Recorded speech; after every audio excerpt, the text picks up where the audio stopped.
नमस्कार, बहुत बहुत स्वागत और अभिनंदन आप सभी का द डिबेट में। मैं ब्रजेश मिश्रा हूँ। बहनों भाइयों, कोरोना वायरस पूरे भारत में, दुनिया भर में और उत्तर प्रदेश में बेहद रफ्तार के साथ, बहुत ताकतवर तरीके से, बहुत घातक और जानलेवा तरीके से संक्रमण फैल रहा है। और यह संक्रमण सिर्फ शहरों तक सीमित नहीं है, बल्कि गांव, गली और कस्बों तक पहुंच चुका है।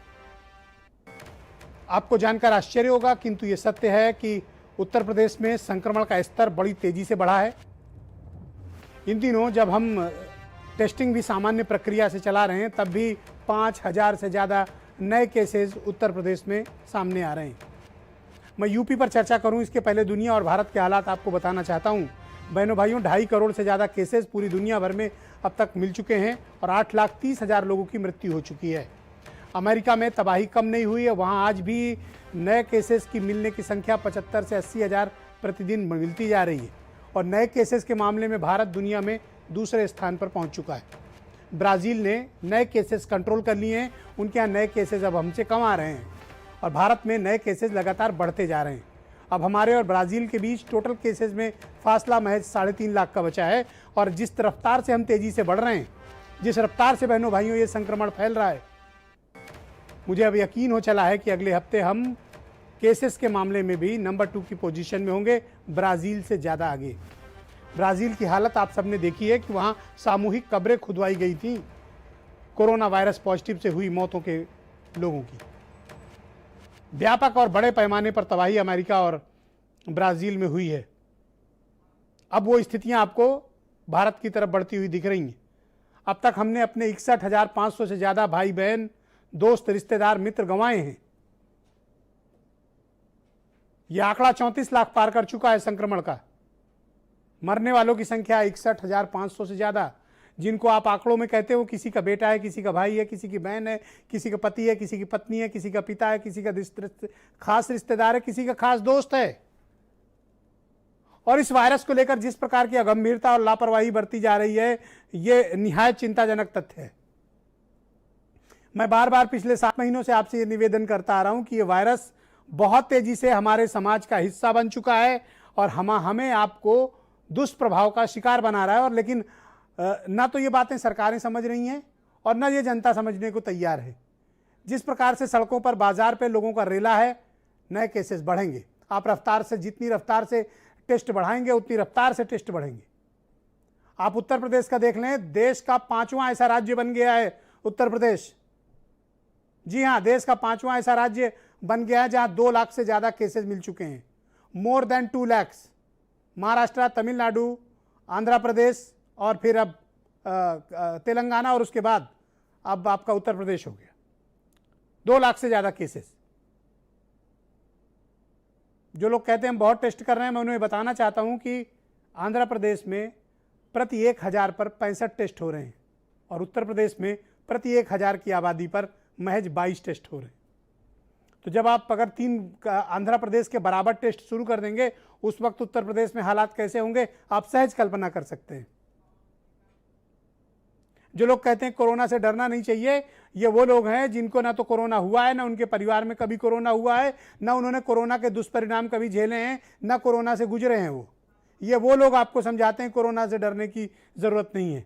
जरा उनके स्टेटमेंट सुनिए, उनकी बातें सुनिए जो इस दुष्प्रभाव से होकर गुजरे हैं। कोरोना की टनल से गुजरने वालों के अनुभव बहनों भाइयों बहुत भयावह हैं, बहुत डरावने हैं, बहुत खतरनाक हैं, बहुत पैनिक में डालने वाले हैं। कर क्या रही हैं हमारी सरकारें? जब हम 500 केस में थे, कंप्लीट लॉकडाउन, सड़कों पर कुचलकर मजदूर मर गया, बच्चे भूखे मर गए, लोग ट्रेन के सामने आकर कट गए, हमने सब बंद कर दिया था। आज 70,000 से ज्यादा नए केसेस और सब कुछ खुला हुआ है। तो लोगों को क्या मरने के लिए सड़कों पर छोड़ दिया गया है? आप देखिए, जब से होम आइसोलेशन पॉलिसी आई है, उसके बाद के हालात और खतरनाक हैं। लोग घरों के भीतर किस स्थिति में है किसी को नहीं पता। प्रारंभिक 2-3 दिनों में सिर्फ आपको डिस्ट्रिक्ट कंट्रोल सेंटर या सीएमओ के यहाँ से फोन जाता है, बाकी कोई आपको पूछने वाला नहीं है कि आप कैसे हैं। आप रहिए अपने तरीके से, मरते हैं तो मरिए। ना तो कोई देखने वाला है, ना डॉक्टर्स आपके यहाँ पहुँच रहे हैं, ना आपको समय से दवाई मिल रही है, सिर्फ टेलीफोन ऑपरेटर आपसे पूछ लेगा कि आप कैसे हैं, वो भी सिर्फ 2-3 दिन। आइसोलेशन पॉलिसी तो आप लेकर आए, लेकिन आइसोलेशन पॉलिसी के साथ जो कंपल्शंस जुड़े थे, जो शर्तें जुड़ी थी, सरकारें वो नहीं कर रही हैं, उन्हें करना चाहिए। तो हालात कितने खराब होते जा रहे हैं। हर गली मोहल्ला तक वायरस पहुंच चुका है। लखनऊ जैसे शहर में हालात ये हो गए भाइयों बहनों कि यहां 900 से ज्यादा कंटेनमेंट जोन बन चुके हैं। कोई गली मोहल्ला बचा नहीं है जहां पर इस वायरस के पेशेंट्स आपको ना मिले। तो हम कर क्या रहे हैं? क्या हम सैनिटाइजेशन कर रहे हैं? नहीं कर रहे हैं। क्या हम होम आइसोलेशन में जो लोग हैं उनका पर्याप्त देखभाल कर पा रहे हैं? नहीं कर पा रहे हैं। जो गंभीर मरीज हैं, क्या हम L2 L3 में भर्ती कराने के लिए किस तरह की सिफारिशें लखनऊ में चल रही हैं या दूसरे शहरों में चल रही हैं, आप कल्पना नहीं कर सकते हैं। अगर आपके पास सिफारिश नहीं है तो आपके मरीज को की हालत खराब हो जाएगी आपको भर्ती कराने में। बड़े बड़े अफसर, मंत्री, विधायक, पत्रकार घूम रहे हैं, उनके रिश्तेदारों को एंट्री नहीं मिल रही है, भर्ती नहीं करा पा रहे हैं। और मैं ये सब कोई डरवा नहीं रहा हूं आपको। ये 7 महीने से आके मैं चीखता हूं, आपको लगता है मैं आपको डरवा रहा हूं, तो मैं डरवा नहीं रहा, आपको हकीकत बता रहा हूं। समझ सकते हैं तो समझ लीजिए, नहीं समझ सकते हो तो 61,500 लोगों की मृत्यु हुई है। आगे का आप बेहतर समझ सकते हैं क्या होगा लोगों का। स्थितियां खतरनाक हैं, हमें बचना होगा, हमें बचाना होगा। इस वायरस से बचने की जरूरत है, बहुत आवश्यक हो तब निकलिए। इस पर आलोचना भी होती है तो खाएंगे क्या? तो भाई साहब, ब्रेड और बटर के लिए क्या लोगों की जिंदगी खतरे में डाल दी जाएगी? और यह बात कोई ब्रजेश मिश्रा नहीं कह रहे हैं, इलाहाबाद उच्च न्यायालय के चीफ जस्टिस ने यह बात कही है। उन्होंने सरकारों के प्रबंध पर नाराजगी जताई है, रिपोर्ट तलब की है कि क्यों ना कंप्लीट लॉकडाउन कर दिया जाए। सरकारों ने रिपोर्ट देनी है उन्हें। हकीकत का सामना करिए। देश संकट में है, प्रदेश संकट में है, लोगों का जीवन सबसे पहले बचना चाहिए। अर्थव्यवस्था लौट सकती है, मंदी को हम ठीक कर सकते हैं, बिगड़ी चीजों को बना सकते हैं, पर किसी एक की जान चली गई बहनों भाइयों, वापस नहीं हो सकती। कोरोना हो रहा है, लोग ठीक हो रहे हैं, यहां तक ठीक है, मैं सहमत हूं इस बात से। कोरोना हो रहा है, लोग ठीक भी हो रहे हैं, लेकिन एक भी मौत नहीं होनी चाहिए। हमें यह प्रबंध करने की आवश्यकता है। यह कब होगा? जब सरकारें कुछ कठोर नियंत्रण लागू करें। और मैं उन लोगों से पूछना चाहता हूं जो पैरवी कर रहे थे कि जान है तो जहान है। आज जान भी आपकी, जहान भी आपका। एग्जामिनेशन अलग से कराए जा रहे हैं, कराइए। मैं ये सिर्फ समझना चाहता हूं कि दुनिया भर के देशों से हमने क्या सीखा। हमने यूरोप से क्या सीखा, हमने चाइना से क्या सीखा, हमने ईस्ट एशिया से क्या सीखा, हमने मिडिल ईस्ट से क्या सीखा, हमने सिंगापुर से क्या सीखा, हमने साउथ अमेरिका से क्या सीखा।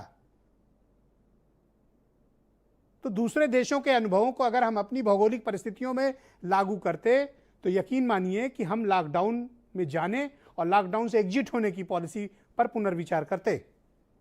मैंने हमेशा शुरू से, आपको याद होगा, ये बात कही है कि लॉकडाउन में जाना जितना कठिन है, लॉकडाउन से बाहर आना उससे भी ज्यादा कठिन प्रक्रिया है। ये एक जटिल प्रक्रिया है। और आज हालात आपके समक्ष विद्यमान है। 34 लाख से ज्यादा केसेस, और कोई चर्चा करने को तैयार नहीं किया। हो क्या रहा है देश में?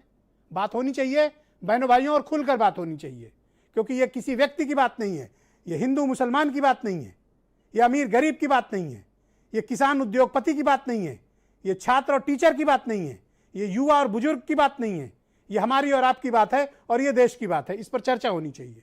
मेरे साथ आज के कार्यक्रम में संजीव मिश्रा भारतीय जनता पार्टी से हैं, विवेक साइलस समाजवादी पार्टी से हैं, सुरेंद्र राजपूत जी मेरे साथ ज्वाइन कर चुके हैं, कांग्रेस से हैं, डॉक्टर अनूप अग्रवाल जी मेरे साथ IMA के हैं, काजी इमरान मेरे साथ